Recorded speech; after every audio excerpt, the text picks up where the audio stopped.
Good morning. Good morning. What kind of wave are we going to get today, Trev? Oh, whoa, that's a good one. What a little shake at the end. That's great. Hey, thanks for waking up with us on this Tuesday and joining us, whether you're live or watching it afterward. Either way, we're glad you're with us. Absolutely. What's on your mind, Trev? What's going on with you? I feel like I'm pretty sure I've been asked that question before, and I will answer it the same way I always do. I have entirely too much on my mind nowadays. I could be thinking about a lot of things and also nothing at all. Right now, I'm thinking about what I want to eat when I go home, how much sleep I'm gonna get, and also if I'm gonna go outside to see the rain that we're gonna get. Yeah, I don't know. There's a lot of things that I kind of want to do. Yeah, I noticed the grass is kind of brown, at least when I was out doing errands yesterday. Some areas could see some rain. Oh, yeah. Could use some rain, I should say. I think everybody around northern Michigan has got at least a chance for some rain today, some more than others, especially if you've moved further north. If you're along the tip of the mitt today in the Straits or in the eastern upper, I think you have our best chance for at least some light rain today, maybe a few embedded thunderstorms, nothing crazy. You lose a little bit of your chance to rain as you move more south, but you also increase your chance for thunderstorms, so there's that too. Overall, I don't think anything's super crazy today. We're not expecting anything severe, I will say that. And I've been saying that all morning if you've been keeping up with my live shots or my tune-ins, my fast cast. We're not expecting any severe weather, but there's some rain around. And as you had said, Brendan, we could use it. It looks drier than a bone out there. Yeah, the grass near my apartment doesn't look pretty, to say the very least. And the trees look dehydrated. Yeah. They could use some water, and unfortunately, they could use a lot more than what we're probably going to end up getting today. And beyond today, there's not any foreseeable other major chances for rain, other than our next chance actually looks like early next week. But, I mean, it's only Tuesday. That's so far to tell from now. You know how long-range forecasting goes. Just kind of up in the air. We could use more rain. We started off, we had so much rain through the beginning of, and well, like the entirety of the spring, basically. And now it feels like we're starting to fall behind just a little bit. Thankfully, we got so much rain that we're not headed towards drought conditions just yet. But Good. We will see how that goes. If we get another like 3-4 weeks of this, maybe not. Well, let's talk about the weather quiz first today, and then I'll talk about our forecast. I'm sure everybody wants to know where the rain's going to be today, if they need to use an umbrella, if they're going out for one of our many festivals around northern Michigan. And there's so many festivals, carnivals, summer activities. Summer really is the most active time of year around northern Michigan. There's plenty to do, yep. We had the live shot at the Venetian Festival today. So I'm sure our folks in Charlotte will want to know if they're going to get rained on. The short answer is yes. Although I don't think I'm not sure if it'll end up being a whole lot, but we'll see how that goes. Our weather quiz this morning talks about, I actually got this idea from the most recent weather movie, Twisters. I'm sure all of you have seen that. It's maybe not seen the movie, but I'm sure you've seen that it's out at the very least. Very popular, hitting the big screens. It hit the big screens, I think Wednesday was the premiere day. Okay. And then I saw it Thursday. I got this weather quiz from that movie. Like, I just tore it straight, I literally just tore it straight from the movie. So the CAP is a weather term that us meteorologists and weather nerds, and especially storm chasers, like to use to describe weather conditions and what we're expecting. So if you hear us say the word CAP, we tend to not say that on live TV. Like, you would never hear me say that in like one of my fast casts or whatever, right? But in just terms of general talk, the CAP refers to, well, I don't want to give it away because it's part of the weather quiz. It's a true-false question. Refers to a layer of warm air aloft that prevents air from rising upward. This is talking about, this specifically what I'm saying is talking about positive or negative buoyancy. It works no different than like water, right? When you have something that's more dense than water, it will sink. Well, air is the same way. This is all based around physics that we know and in love, in theory. If the air is not positively buoyant, then what will happen is it will not rise above the relatively warmer air, and that will cause limiting thunderstorm activity, supposedly. Is that true or false? When we say the cap, are we referring to a layer of warm air aloft that prevents air from rising upward, limiting thunderstorm activity? Is that true or false? Just kind of throwing that out there. That's when I glossed over. I'm a visual learner, so if you pull up a graphic to show all this, it might make some sense. But I don't know about you, I don't Trev, think but I'm not going to lie, I learner. don't even think we had one of those graphics. Oh, I wasn't. You don't actually need to show one, but Right. I'm definitely not, what's that, auditory learner? I think that's Auditory, yeah, I think that's you're the right. term. Some people are, some people need those visuals. I'm also kind of a visual learner. I also learn better in person, which is why I will openly admit that I struggled a bit in college whenever COVID hit and everything went online.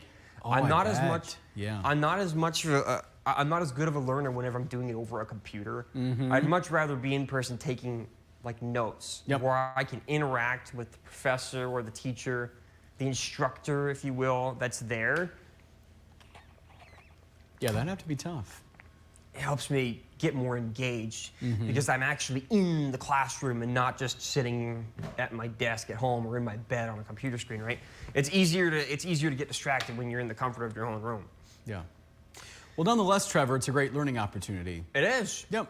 Yes. In terms of this weather quiz, so thank you for that. Absolutely. And then by the end of this, hopefully you'll have more information on what in the world we're talking about, weather-wise. Us weather nerds threw out a bunch of random topics. Whenever we're not in professional mode, we just kind of, we just say a bunch of random things, and a lot of people are like, what in the world are you talking about? This is one of those things. I've had normal people that don't know too much about weather ask me, what in the world I'm talking, like the cap, what is that? So you keeping a lid on things? Well, essentially, yes, that's what we're talking about. That's why it's called the cap. You're not the only one, Trevor. Heather will throw out terms. I go, okay, what does that mean? What does that mean? A lot of acronyms and things that people in the weather world understand. Right, right. But a non-meteorology major, I'm a weather nerd, weather fanatic. I love the weather, but math and the science, whew, way over my head. Yep, and the math and the science is what drives a lot of people away from the major. I will tell you that I went into my freshman year of college with, our freshman class was, I'm forgetting the exact number now, I don't remember anymore. It was in the high 30s. I want to say it was 37 students. 37 freshman meteorology majors looking to pursue the science. By the time I graduated, there were only 11 of us. Ooh, So wow. the math and the intense calculus and physics drive a lot of people away. But if you can get through that, the theory is actually not too hard to understand when it comes to the weather. It's actually not too hard to understand. It's just predicting exactly what's going to happen that becomes very difficult. But Sure. the basic theory is not too difficult to understand. And in my opinion, it's a lot of fun, which is why I do it, of course. I wouldn't be stuck in doing a job that I hate. Yeah. That would not be good. No. Well, we can definitely feel the excitement, Trevor, from you each and every day. I sure hope so. Maybe I don't express it as much on live TV, but in a less professional sense, in a more casual tone, if you will, I do like to openly talk. I'm almost as giddy about the weather all the time as I am about like hockey. Yeah. I can get really into it if you don't stop me from talking. So with that, we'll let that sit on the back burner. How about we turn over to some comments before I start with our. We've been talking for a while now. We do some comments. And Oh, you then want to I'll do get comments, or do you want to do the forecast first? What do you think is best? You're more experienced with this. Do you think we should do comments first and then forecast? Not that we need to follow the format, but we normally do weather quiz, present it, and then we have the weather forecast, and then we have the comments. But if you want to switch it up on a Tuesday, Okay. we can. Present it as in like give the answer? Oh, no, you weather present quiz? the question. Okay, We give okay. people a chance to guess. All right, You do so the we'll- forecast. So I'll leave that up to you, Trevor. Yeah, we'll go through with we'll stick with the norm, I guess. We'll go through with the forecast. I'll keep it brief today just because, like I mentioned, there's not too much to talk about, especially not beyond today. The next couple days look a little tricky, but then after that, it's very simple. We'll start off with radar. that is our system where you see all the rain. I'm just going to kind of actively zoom in on places. So obviously in the eastern upper, we've been getting light to moderate steady rain all morning in the eastern upper since about, I think, around 4:30 in the morning, right when we started our show. Around 4:30 in the morning, there's been constant steady rain up there since then. And now some of these showers have begun to work their way into the northern lower. It's going to take a couple more hours for most people to begin to even see these showers, just because it's long, it's a long elongated front that's kind of stretched out, and the low pressure system is moving in such a way that it takes a while for these showers to come ashore based on the geometry and the symmetry of the front as it's passing. But at any rate, we're starting to get some showers, especially in the northern Leelanau County there. You can see Northport, and it looks like just north of Leland is getting a decent amount of rain now. And looks like the bridge probably getting some light showers up into northern Emmett County and Sheboygan County as well. Looks like almost everybody else is completely dry, though, just coming on shore of Benzie County as well. Well, I think the remainder of the morning is going to stay relatively dry for most people. You're going to continue to see increasing cloud cover, but the further south and east you go, it's going to take longer before you see any rain today, but you probably will eventually see some. So we'll turn over to Stormcast now. Like I said, for the remainder of the morning, the majority of this rain is going to continue to be in the eastern upper, right along the straits and right along that western shoreline. And then well into the afternoon, probably around noon and beyond that, is when we're finally going to see this front actually moving through the region, this boundary. And it looks kind of messy when you look at it on Stormcast. What I believe it's going to be a semi-straight, not entirely straight, broken line of showers with some embedded thunderstorms that are going to move through the region like a windshield wiper, just kind of swipe across us, just like that. And with that, that means that a good majority of us are going to get a chance to see some rain as that front moves through the region. Again, some thunderstorms are possible. Most of this is going to be steady rain in areas. Once that main line moves through, we're going to stick around with some showers up north. As I had mentioned a couple of times now, the eastern upper and right along the straits and the tip of the mitt are going to get the majority of the rain today. They're going to be stuck in that moist pattern right at the front of the load that's not moving too much. And, well, that's going to just continue to give them rain all day. So even well into the evening, still consistent, mostly consistent rain up into the eastern upper and along the straits. Beyond that, once that main line moves through, people in the interior and down south are going to stay mostly dry, if not completely dry, for the remainder of the day. And then some diurnal or daytime heating that we get from the sun and just naturally throughout the day can kick off a few thunderstorms, isolated showers and thunderstorms throughout the day. So you see, a couple of thunderstorms or showers around Cadillac and around Gaylord as well. And as that system moves through, a couple more down south are possible. So the remainder of us, or most of us, will stay mostly dry as that initial line, that initial broken line moves through. But beyond that, still pretty humid today, moist for sure.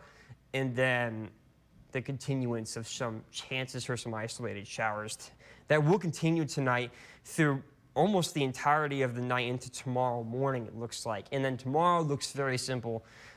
Mostly cloudy to start the day with a few showers possible throughout the day. But once that system moves far enough off to the east and we don't get any more of the backwash, we will continue to lose cloud cover throughout the day until we get to the point where we should lose entirely cloud cover and rain chances.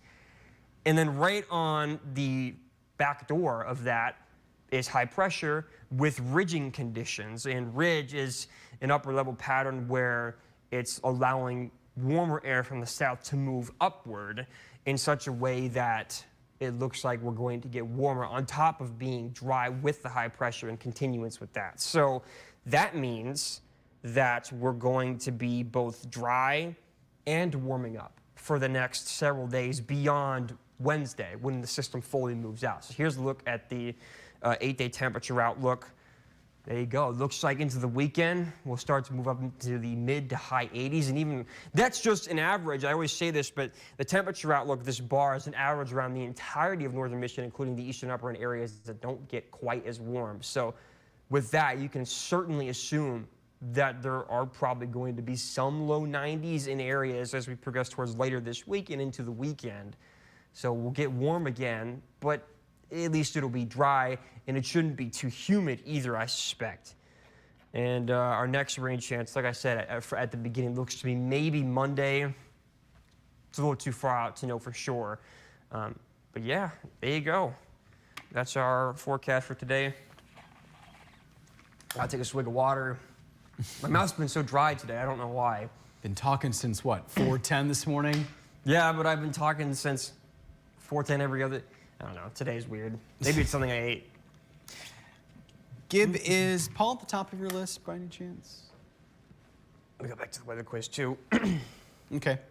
All right, so Paul's at the top of my list. He's at the top of Gibbs' list here. He's saying good morning from Rogers City. Christopher is right under his comment. He's watching from Farmington Hills. It's 68 and it's sunny there.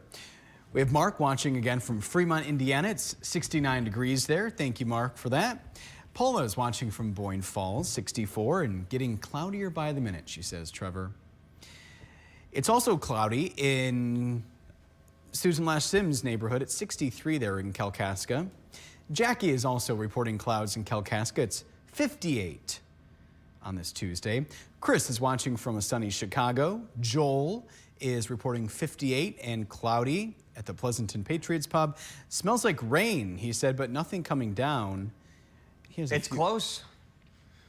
He is, at least he has a request for you, Trev. Yep. No rain this weekend is great. It's Arcadia Days and Mopars Against the World at Northern Michigan Dragway. At the moment, it doesn't look like we will. Again, it's too far out to know for sure.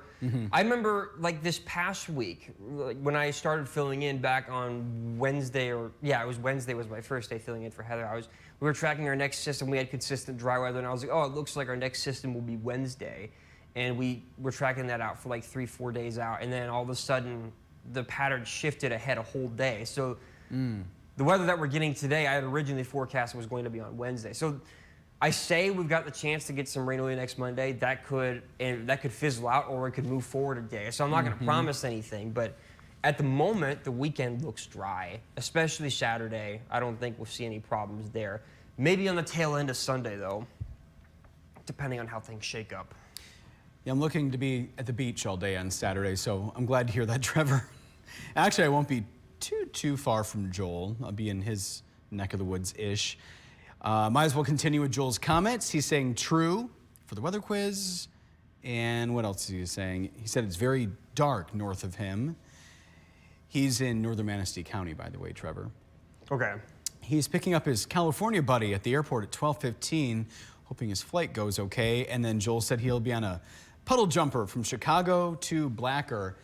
I think I've been on the same exact flight, Joel. Pretty sure it's that twin prop plane. Takes about an hour-ish once you do all the taxiing, but it's a really small plane, holds maybe 10-ish people. It's a fun ride. So I've never even heard of it. What did you say it was? So it goes from Chicago to Blacker Airport in Manistee. Wow, okay. There are a couple of flights a day, if I'm not mistaken. But yeah, you got your twin props, and you get down to Chicago in about an hour, and you're up next to these huge that is jumbo cool. jets. I'm surprised you could do that in an hour. Wow, that's impressive. Yeah, just about. At least when I was on it, you hug the lakeshore for a little bit, and then you cut across, and depends on the weather especially when you patterns and consider that things. if you drive down, that's like a 5-hour drive. That's pretty impressive that you can get there in an hour. Yeah, yep, and with traffic and all that. Right. You can, and it's a beautiful view too. You get to I see imagine. a lot of Lake Michigan, yeah. And who else do we have here? We'll go back to the top of the list. Said hi to Joel. Dave said looking good in Breckenridge this morning. Those pop-up showers sure dumped some rain yesterday. Gib liked the wave that you did earlier, Trevor. The wave? The wave. Or was it, I think I did it the other way. And then a little. I can't remember. No, you were right. And then the, he did a little shit. There we go. The shimmy. The shimmy. We have Nancy watching from East Jordan at 63. It's 61 in Frederick. Hi, Susie Q. Another beautiful day in Michigan. Christopher's guessing true. Susan Lash Sims guessing true. Paula is going with true on the quiz since this is such a detailed explanation. My mom's watching. Hey, Mom. Good Hello. morning. She said, so fun to see Heather's twin yesterday. They took over Facebook Live, and that was cool. They sure did. That was pretty sick. Heather and Sam. Yeah, I think Sam should be back out west by now. Yeah, that was fun having them in the studio. And It was very interesting. you close your eyes, and you don't know who's talking. It's kind of crazy. Nancy is guessing true. Joel's guessing true. Oh, I already read his. Susie Q's guessing true. Mark, not guessing true. He's guessing false. Matt is saying good morning and true. And Christopher is saying that he's heard other meteorologists talk about the cap. Mark is saying good morning from Mayo. It's 66 degrees. And Joel said that his friend said he's been drinking his way across the country. Lori is saying good morning from Cedar. Looks like umbrella weather today in Leelanau County. Yeah, parts of Leelanau County are getting some pretty consistent rain right now. So yeah, definitely some umbrella weather today for sure. Don't forget that as you're walking outside. Well, Mr. Roubadeaux, looks like we're all caught up on comments and guesses. All right, well then with that means we'll release the answer to the weather quiz. I guess I kind of spoke too much on this one. I gave too much away, I think, and I kind of literally just gave away the answer, and I didn't realize it because I was too busy talking, but it is actually true. And so I think the easiest way to explain, how can I explain this? I mean, obviously the answer's on the screen because I just typed it out, but in a storm environment, if you're in a day where it looks like you have the potential for severe weather, a lot of times it's in a really warm environment. Warm environments are very favorable for severe weather, especially in like the later parts of the spring. And a lot of times with these systems, due to approaching fronts, you tend to get rising warm air and like a mixture of turbulence ahead of this system. And that causes temperature inversions, which can lead to, sometimes, the upper air being warmer than the air at the ground, which doesn't usually happen. And essentially, when daytime heating happens ahead of a system, the sun heats. Okay, this is something I also kind of want to just sidetrack and explain for a second if the people didn't know this. The sun doesn't directly heat the air. That's actually not what happens. The sun releases shortwave radiation that's absorbed by the ground on Earth, and the Earth releases that energy. It absorbs it and then releases it in terms of long-wave radiation, and then that heats the air. So the sun actually doesn't directly heat the air. It's the ground beneath us that heats the air, and it's directly related to how much sunshine it gets, which is why on cloudy days it doesn't get as warm, because there's not as much incident solar radiation reaching the ground. Anyway, when it gets warm enough on the ground, those air parcels, we call them, will rise up rapidly because it gets really warm. And in a thunderstorm scenario, you want these air parcels to explode into the atmosphere to create these large towering cumulus clouds, or anvil clouds as we call them sometimes, where it's a defined updraft and then it poofs out like an anvil top. And well, whenever there's what we call a cap, it's a layer of really warm air that's so warm that the rising air parcels ahead of a system can't get over that. It's negatively buoyant. It can't get over that layer of warm air. And there's only two ways that you can, well, actually, I think there's three ways, actually, you can get over that. I'm only going to talk about two of them because the third one's a little more elaborate. But you need one of two things to get over a cap. One, you need enough solar heating, like enough diurnal heating. If it doesn't get as warm as it's originally predicted to create those thunderstorms in modeling, then the thunderstorms either will be very weak or they just won't happen. Like sometimes the cap can entirely kill a storm from even happening, period. And the other way you can get over the cap is if you have an updraft strong enough. Updraft is just the rapidly rising air. And if it's strong enough, it can sometimes propel the parcel that's less buoyant over that layer of air. If it's kind of like pushing a needle against like a sofa bed or something, right? Like if it's strong enough, it'll go right through. But if not, it's not going to get over that layer, and then nothing happens, and it kills the entire system. So that's what we're referring to whenever we say the cap. which the cap is almost always present in any severe weather scenario, and you have to have enough heating to get over that, or large enough updraft, or enough moisture, which is like the third explanation that I wasn't going to get into, because the moisture it's a little bit more intuitive how moisture helps you get over the cap as well. But anyway, so I went into a very deep explanation there. But anyway, that's what we're talking about whenever we say the cap, and a little bit more weather trivia for you there. Yeah. And there is our quiz standings for today. Gib is going the exact opposite direction of what he did last week. He went 5 for 5. He did, yeah. And now he's 0 for 2. Sorry, Gib. Everyone else got it right today, though. Susan was the one who answered for our Facebook viewer this morning at 6 o'clock. She got it right. And then Sarah, our producer Sarah, and obviously BK got the answer right as well. And BK, I think, because I ripped the answer right off of Twisters, he saw that movie too, so he was like, oh, I know what he's talking about. I think that's how he got the answer. But he could have known it before then too, so I'm not going to assume anything. Definitely refreshed my memory. I took Met 103. I'm sure we touched on that maybe a little bit. But I feel like we all have our minor in meteorology now after that parts of it, lesson. yeah. There's so much to cover with meteorology, but yeah. that is one part of, just one of the many things that I learned in my time in school. Mm-hmm. And you're sharing your knowledge with the masses now. Yay! I will happily answer any weather questions. Gib, any questions, any comments before we say bye? So we have to preview tomorrow. Thank you, Gib, for the reminder. So coming up tomorrow, and we start at 4:30, by the way, in case you're not aware. Bright-eyed and bushy-tailed is 4:30, and Madison, starting in her 6 o'clock hour, is going to have a live preview of the Antrim County Fair with, let's see, a petting farm, live music, of course, food. Maybe there'll be corn dogs for Heather to consume. Not sure, but I'm sure Madison will let us know. She has 2 live reports in her 6 o'clock hour. And Heather will be back with us. Trevor, you get some time to relax and catch up on reading or whatever you want to catch up on. Yeah, I wasn't sure if you were going to cover that, but if you didn't, I was. Today is my my last day for the break, for Heather's break. She will be back tomorrow. Yep. And return to her normal schedule. So not sure how long it'll be before you see me again on Facebook Live and in the morning show. I think it might be, actually, in the schedule, I think it looks like maybe early September, but I don't remember. That's so far out from now. We'll see. I can't remember when Heather's off next. Either way, I'm trying to think of anything else. Well, I appreciate you joining us. That's pretty much everything on my mind right now. I don't have anything else. Is there any last-minute comments? Nope, just some people holding themselves accountable. So we hope to see you tomorrow. Have a great day.